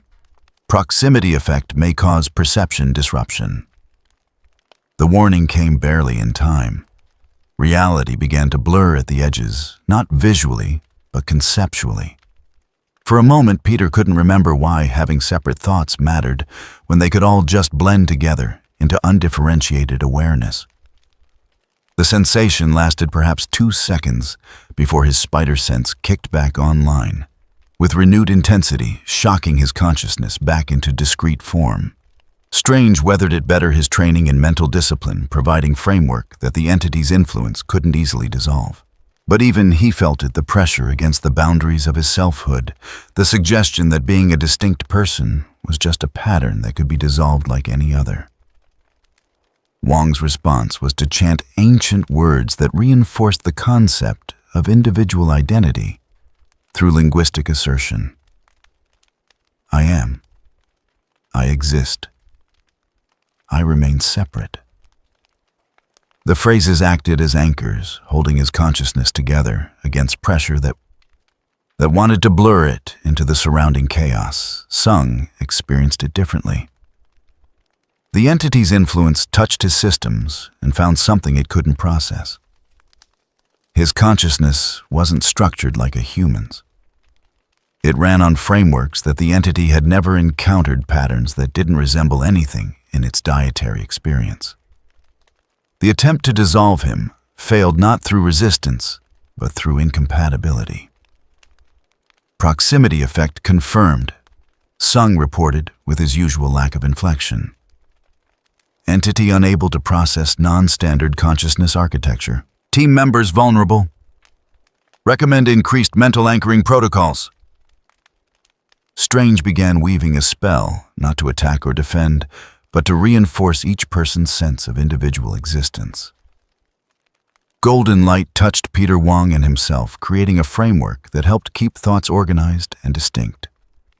It wasn't perfect protection, but it helped. The primary breach site came into view gradually, not because distance was being crossed, but because awareness of it accumulated. 5 separate wounds in the membrane had merged into a single massive tear, easily 200 feet across. And feeding at its edges, the entity. It didn't have a form, didn't have a body or shape, or any feature that vision could latch onto. What they saw was the effect of its presence, the way space distorted around it, the manner in which structure dissolved when it touched in. It was like watching negative space made active in absence that moved and fed and grew. And it was vast, not in physical dimensions, but in presence. The portion they could perceive was clearly just a fragment of something much larger, the way a finger protruding through a hole in a wall suggested an entire body on the other side. Strange stared at it with the expression of someone confronting the exact thing they'd been dreading. That's what we're trying to stop. Wong's voice came quiet. Perhaps stop is ambitious. Perhaps we aim for inconvenience and hope that's sufficient. Peter couldn't tear his eyes away from the entity's feeding process. The membrane dissolved where it touched reality, breaking down into component chaos. And the entity absorbed that chaos grew fractionally more substantial. pressed fractionally harder against the barrier that separated it from Earth 616 in structured space. "So," Peter said, his voice carrying the particular tone of someone processing terror through humor, "how exactly do we inconvenience something that eats the fundamental structure of reality?" Sung's shadows had already begun moving, extending toward the breach site with careful precision. His systems were analyzing the entity's feeding pattern, looking for vulnerabilities in behavior that appeared to have no vulnerabilities. "Disruption approach, insert foreign pattern into feeding process," Sung said. "Shadow network injects incompatible structure into entity consumption. Hypothesis entity unable to digest foreign pattern. May cause feeding delay or cessation." Strange nodded slowly. "Like poisoning its food. Make the membrane toxic by introducing something it can't process. Probability of success unknown. Risk level extreme. Proceed with approach." Every person on that makeshift platform understood what Sung was asking. This was untested theory that might work or might just make the entity angry. They could be about to solve the problem or accelerate the catastrophic failure of Earth 616's dimensional barriers. Strange looked at Wong, found grim determination. Looked at Peter, found terrified acceptance. Made the only decision that kept them moving forward rather than paralyzed by uncertainty.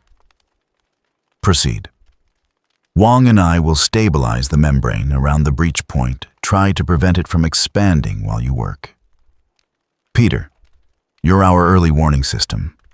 If the entity's behavior changes in ways that suggest we've made things worse, you tell us immediately." "Got it. I'm on watch for signs of apocalypse acceleration duty." Peter positioned himself where he had the best view of the breach site. "No pressure at all." Sung moved closer to the tear, his shadows extending ahead of him, like scouts testing hostile territory. The entity's presence pressed against his consciousness with renewed intensity, trying to dissolve the boundaries between his awareness and the chaos beyond. His systems compensated, building temporary frameworks faster than the entity could dissolve them, staying one step ahead through pure processing speed. The shadows reached the breach site's edge where membrane met void, and the entity fed. For a moment, nothing happened. The shadows simply existed in proximity to the entity, two different kinds of not quite physical substance occupying adjacent space. Then contact occurred, and everything changed. The entity recoiled, not in pain or fear, but in something closer to confusion. For countless eons, it had fed on dimensional membranes, dissolving structure into the primordial chaos that was its natural habitat. Every pattern it touched unraveled predictably, following rules that governed how order returned to disorder. But Sung's shadows didn't follow those rules. They touched the entity's essence and refused to dissolve. The shadows spread across the breach point like antibodies surrounding an infection. Where they made contact with the entity's feeding tendrils, something unprecedented occurred. The dissolution process simply stopped. Not reversed, not resisted, just halted, as if the entity had forgotten how to perform its fundamental function. Sung's systems registered the effect immediately. Entity feeding process interrupted. Cause pattern recognition failure. The entity couldn't parse what the shadows were made of, couldn't find the underlying structure to dissolve. It was like a predator encountering prey made from a material it had no teeth for. "It's working." Strange breathed his mystic senses, tracking the entity's behavioral changes. "The entity can't process whatever your shadows are. It's pausing." But pausing wasn't the same as stopping. The entity's presence shifted its attention, focusing on the irritant that had interrupted its meal. Not hostile attention exactly, more like scientific interest.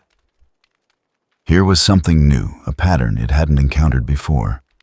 Its nature drove it to understand to find the rules that govern this foreign structure so it could learn how to dissolve it too. Additional tendrils emerged from the breach, reaching toward Sung's position with exploratory intent.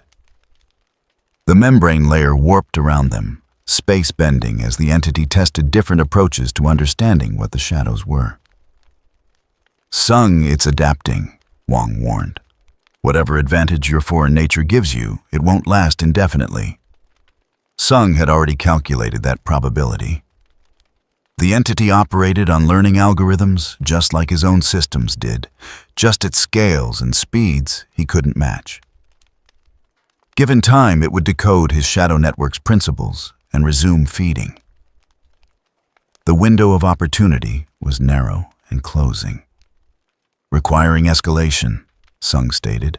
"Shadow assimilation protocol initiating." The fragments he'd been carrying, still contained in their shadow cocoons, suddenly pulsed. The energy they'd absorbed from their journey through the membrane layer, all that accumulated dimensional instability, began flowing into Sung's shadow network. His systems drank it in, using the foreign energy to expand and evolve in ways his original programming had never anticipated. The shadows surrounding him grew denser, more complex. They spread across the entire breach site in a lattice that resembled neural networks, each connection point processing information about the entity's behavior. Sung wasn't just blocking the entity's feeding anymore. He was studying it, analyzing its patterns, with the same systematic thoroughness it was using to analyze him. This had become a race. Which of them could understand the other first?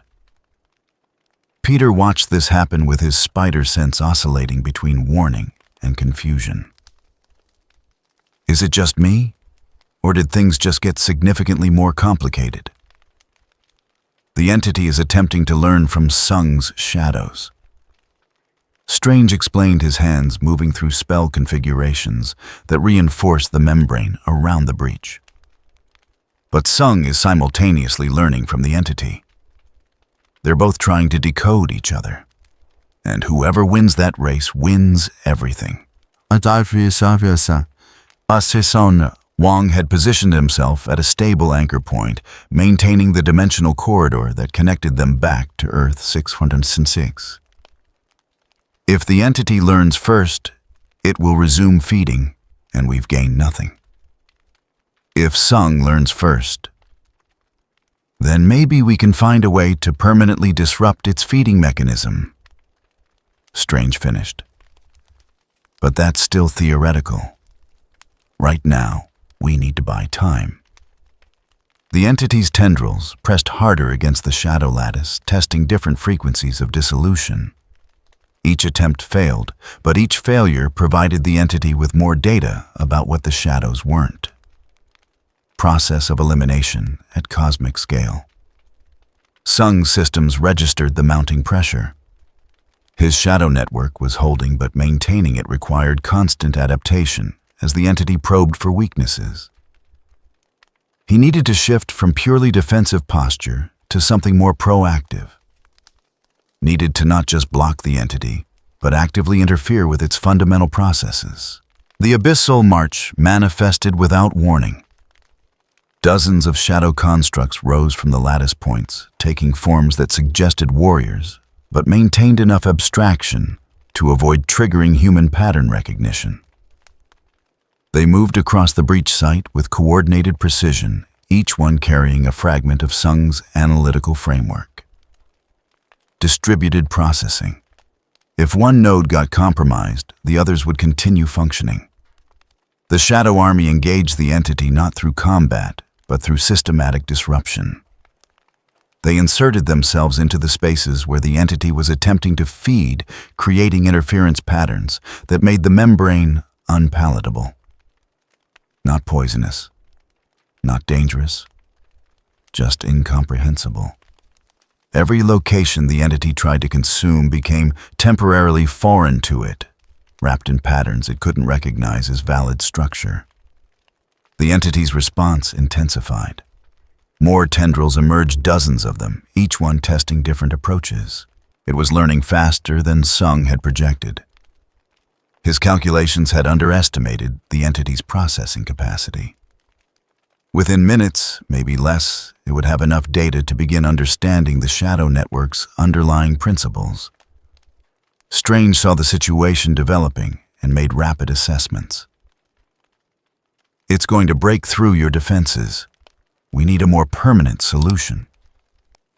Working hypothesis, S.H.I.E.L.D replied, his voice maintaining that mechanical calm even as his systems ran at maximum capacity.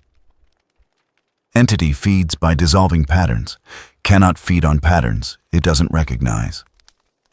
Solution restructure membrane using hybrid, Earth-616 and shadow network architecture.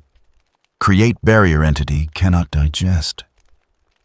The concept was elegant in its simplicity and terrifying in its implications. S.H.I.E.L.D was proposing to fundamentally alter the dimensional membrane, weaving his foreign patterns into its structure. It would create a barrier the entity couldn't feed on, but it would also permanently change Earth-616's relationship with the multiverse. Strange processed the implications at speed. That kind of restructuring could have cascading effects we can't predict. It might solve this crisis, but create new problems down the line. Alternative options exhausted, S.H.I.E.L.D stated. Current approach unsustainable. Probability of entity breakthrough 93% within next 5 minutes. Restructuring offers 47% success probability. Recommendation proceed despite risks. 47%. Not good odds, but better than the 3% chance they had if they did nothing and let the entity adapt to S.H.I.E.L.D's shadows. Wong's voice cut through the decision paralysis. Stephen, we don't have time for extensive ethical deliberation. Either we try S.H.I.E.L.D's approach or we fail here and now. Strange took one breath. 2. Made the choice that defined what it meant to be Sorcerer Supreme. Accept the uncertain option that might work over the certain option that guaranteed failure. Do it. Wong and I will channel stabilizing energy through your network. Try to minimize the disruption to Earth-616's fundamental structure. S.H.I.E.L.D didn't waste time acknowledging the authorization. His shadow network immediately began the restructuring process. The lattice that had been blocking the entity's feeding suddenly inverted, pressing into the membrane itself, weaving through its structure like threads through fabric. Where shadow met dimensional barrier, a new hybrid material formed.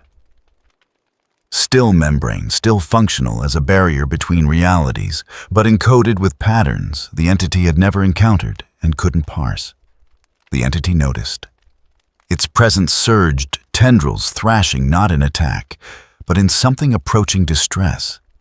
Its food source was becoming inedible. The membrane it had been steadily consuming was transforming into something it couldn't digest. And the transformation was spreading, rippling outward from the breach site across the entire membrane layer. Strange and Wong poured everything they had into the stabilization effort. Golden and blue light wove through S.H.I.E.L.D's shadow network, providing framework and coherence to the restructuring process. They couldn't control what was happening, but they could guide it, channeling the changes along paths that minimized damage to Earth-616's dimensional architecture. Peter stood at his observation point, watching reality being rewritten in real time. His spider sense had gone from screaming to a strange kind of silence, as if it had given up trying to warn him about something this far beyond conventional threat assessment. This is either going to be the most brilliant solution ever, or the most catastrophic mistake in history, isn't it? Probably both. Strange managed through gritted teeth. The effort of channeling this much mystic energy while maintaining his own dimensional stability was pushing him past limits he'd thought were absolute. It usually works that way, with reality-altering decisions. The restructuring accelerated. What had started at the primary breach site spread to every point where the entity had been feeding.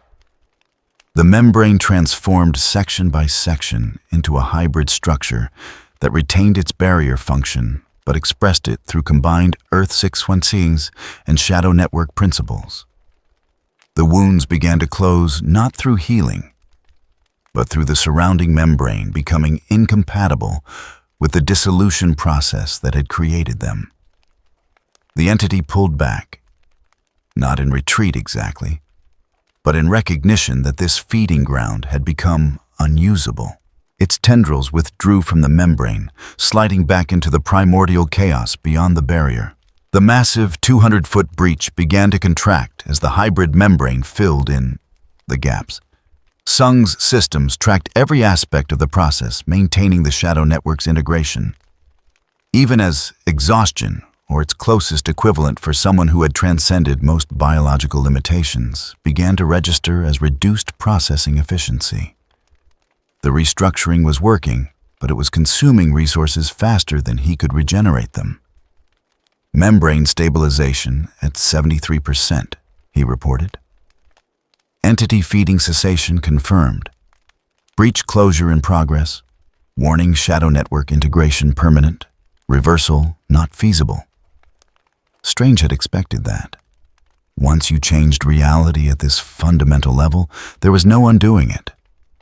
Earth-616's dimensional membrane would be forever altered by this intervention. The question was whether the long-term consequences would be acceptable. The entity made one final attempt at feeding testing the restructured membrane to confirm it was truly inedible. The dissolution process triggered contacted the hybrid structure and simply stopped functioning. The entity registered this failure with what might have been curiosity, or might have been something closer to resignation. Then its presence began to fade, withdrawing deeper into the chaos beyond the barrier. It wasn't defeated, wasn't destroyed or driven away. It had simply lost interest in a food source that had become inaccessible. The entity would find other membranes to feed on other dimensional barriers in other universes. But Earth-616 was no longer vulnerable to its particular method of consumption. The breach closed completely. Where there had been a 200-foot wound in reality, now there was smooth hybrid membrane, seamless and functional. The smaller breach points across the membrane layer sealed themselves through the same process. Within minutes, every location where the entity had been feeding showed no signs of damage beyond some residual scarring that would fade given time. Wong released the dimensional anchor he'd been maintaining, allowing himself to collapse into a sitting position that suggested complete physical exhaustion. Tell me that worked. Tell me we didn't just make things catastrophically worse in some way we haven't discovered yet. Strange extended his mystic senses, scanning the restructured membrane for problems. What he found was surprising in its stability. The hybrid structure was holding better than the original membrane had. Not because it was stronger, exactly, but because it was more complex, more resistant to simple dissolution by virtue of having multiple layers of pattern that would need to be individually decoded and unraveled. It worked, Strange said, allowing himself a moment of relief before the other implications caught up with him. The membrane is stable. The entity can't feed here anymore. Earth-616 is safe from this particular threat. Peter's spider sense gradually returned to normal background levels, confirming that immediate danger had passed. Okay. Good. Great. So, why do I get the feeling we're not celebrating yet? Because we just permanently altered Earth-616's dimensional structure, Wong answered. And while the immediate consequences appear positive, we have no way of knowing what ripple effects this might cause over months or years. Sung's shadow network began retracting, pulling back from the membrane's deep structure while leaving the hybrid patterns it had woven intact. His systems were registering what human consciousness would interpret as fatigue. The sustained maximum capacity operation had depleted resources that would require time to replenish. But the mission objectives had been achieved. Threat neutralized. Reality stabilized. Acceptable outcome despite remaining uncertainties. Restructuring complete, Sung reported. Shadow network withdrawal initiated. Hybrid membrane self-sustaining. Earth 616 dimensional integrity restored. Strange moved to Sung's position, studying him with concern that penetrated through the clinical assessment. That took everything you had. Are you going to be okay? Sung's response came after a brief processing delay that confirmed he was operating on reduced capacity. Functional. Depleted but stable. Regeneration protocols active. Recovery time estimated 4 to 6 hours. Then let's get back before something else decides to happen. Strange opened a portal, this one easier to create, now that the membrane was stable and they weren't fighting against reality-warping entities. The golden circle showed the Avengers' compound's dimensional transit chamber safe and structured and blessedly free of chaos. We all need rest. And then we need to figure out what we're going to tell the Living Tribunal about what we just did. The transit back was smoother than the journey out. The membrane layer recognized them now, or at least recognized the shadow pattern Sung had integrated into its structure. They passed through without resistance, emerging in the compound, with the disorientation of people who had just been operating in spaces where physics was optional. The analysis lab felt aggressively normal after the dimensional boundary layer. Solid walls. Consistent gravity. Light from identifiable sources. Peter pulled his mask off and took several deep breaths of air that followed predictable gas laws. "Never doing that again," he announced. "I don't care what reality-eating entity shows up next time. Someone else gets the go to the edge of everything and maybe prevent apocalypse assignment." Wong managed a tired smile. "You say that after every reality-threatening crisis, and yet you're always volunteering for the next one." "That's because I have a chronic inability to learn from experience." Peter slumped into a chair, his enhanced physiology already working to repair the stress damage from exposure to the membrane layer's chaos. "But seriously, that was beyond my pay grade by several cosmic orders of magnitude."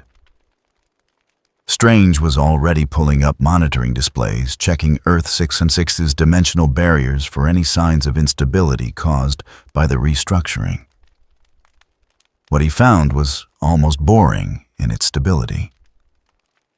The hybrid membrane was functioning exactly as a dimensional barrier should, keeping Earth 616 separate from the multiverse while allowing controlled travel between realities. If anything, it was performing better than before. "No anomalies detected," Strange reported. "The restructuring appears to have enhanced the membrane's resilience rather than compromising it. I'm cautiously optimistic that we didn't just create a new crisis while solving the old one." Sung had positioned himself near the containment field where the fragments had been stored. The shadow cocoons dissolved now that their contents were no longer needed.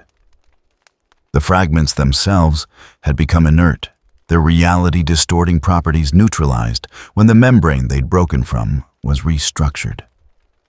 They were just objects now, strange objects, but no longer dangerous. "Mission completion confirmed," Sung said. "Entity threat neutralized. Dimensional integrity restored.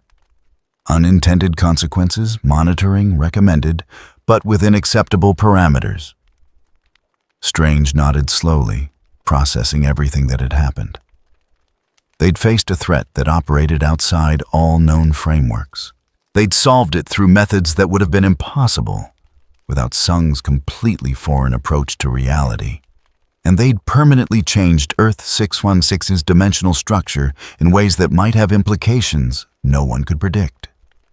It was simultaneously the best outcome they could have hoped for, and a solution that raised a dozen new questions. The Living Tribunal manifested without warning its presence.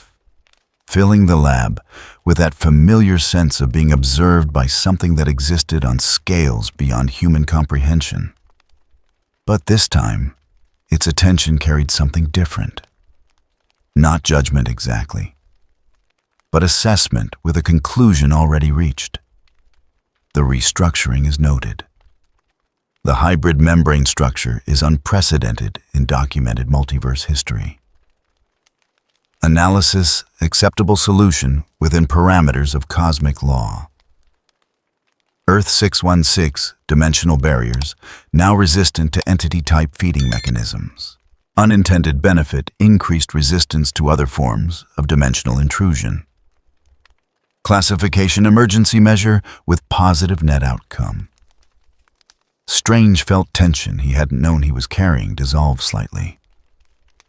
The tribunal had reviewed their solution and deemed it acceptable. That didn't mean there wouldn't be consequences, but it meant those consequences wouldn't include cosmic judgment. What about the entity? Strange asked. It's still out there. It will find other dimensional barriers to feed on. Observation protocols active. Entity behavior patterns now cataloged. Future breach attempts will trigger faster cosmic response. However, entity exists in space beyond standard jurisdiction. Complete elimination not feasible. Management through deterrence, optimal approach. So we didn't solve the universal problem, Wong said.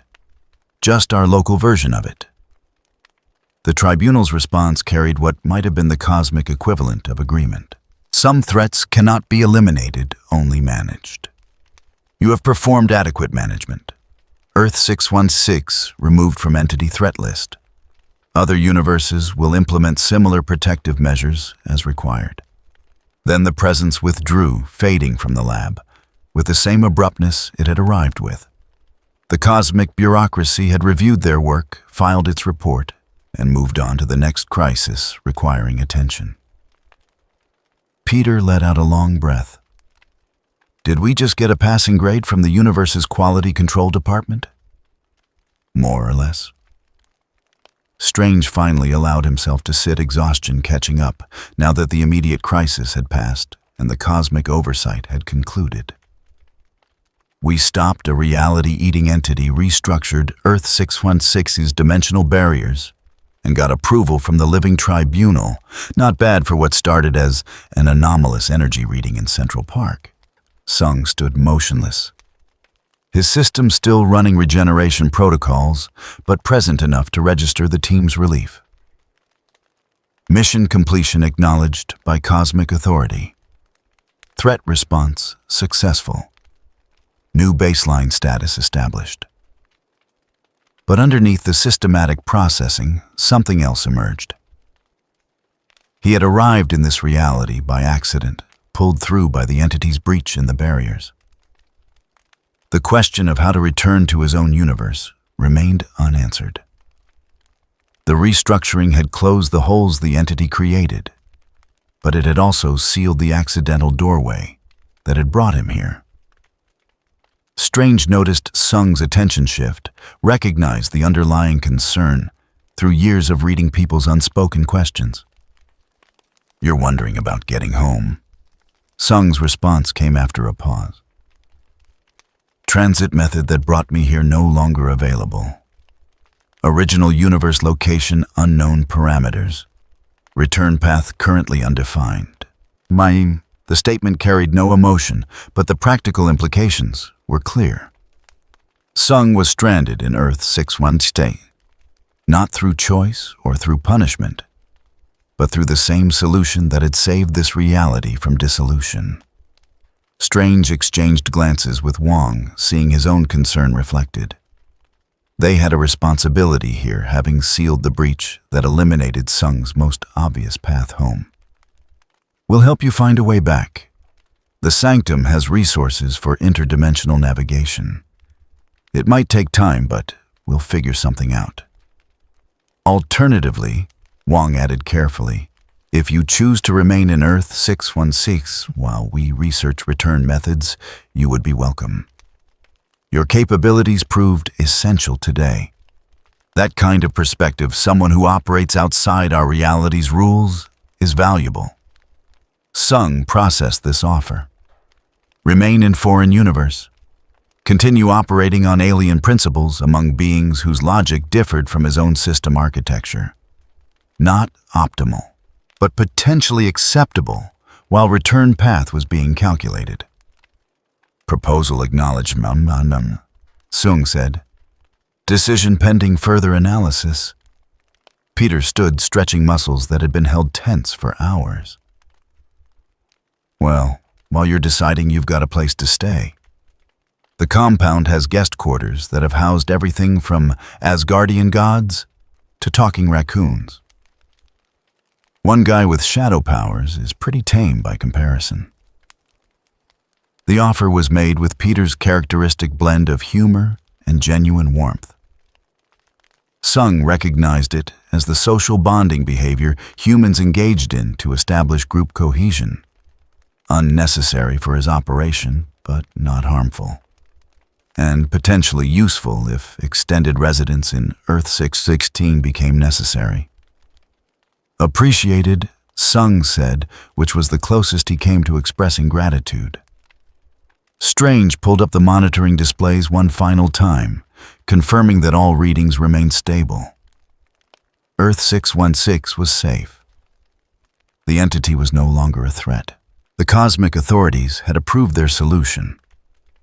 There would be paperwork reports to file with various superhero organizations, explanations to provide to people who asked why Manhattan's dimensional readings had spiked to unprecedented levels. But those were problems for later. For now, they had succeeded in preventing a catastrophe. They had done so through improvisation, cooperation, and the kind of desperate creativity that arose when conventional solutions proved inadequate. It was, Strange reflected, a very typical day for the Avengers. Save the world through methods no one had tried before. Hope the unintended consequences didn't outweigh the benefits. Move on to the next crisis before you'd finished processing the last one. Sung, Strange said, as the others began filing out of the lab toward much-needed rest. Thank you.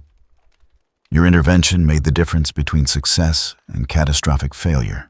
Whatever else happens, whatever complications arise from the restructuring, know that you saved everyone in Earth 616 today. Sung processed this statement. Gratitude from team leader, acknowledgement of contribution, social ritual completing mission debriefing. His response came with the same mechanical efficiency as always, but perhaps with a subtle undertone that suggested the words mattered more than pure function would dictate. Mission parameters met. Team performance adequate. Probability of future cooperation if required. It wasn't poetry. It wasn't even particularly warm.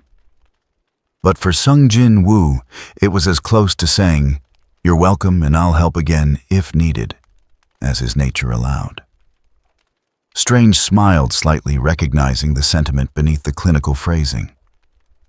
Then he followed the others out, leaving Sung alone in the lab with the now inert fragments and the monitoring displays, showing Earth 616's stable dimensional barriers.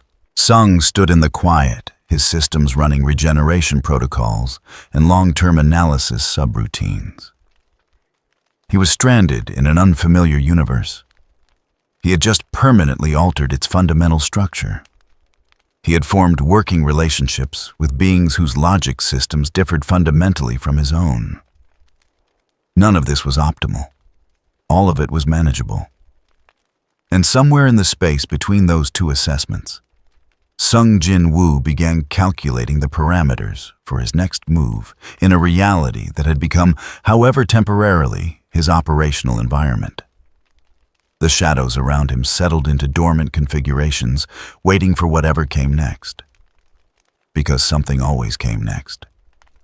That was the one constant that held true across every universe, every reality, every possible variation of existence. The crisis had ended. But the story, as these things always did, continued.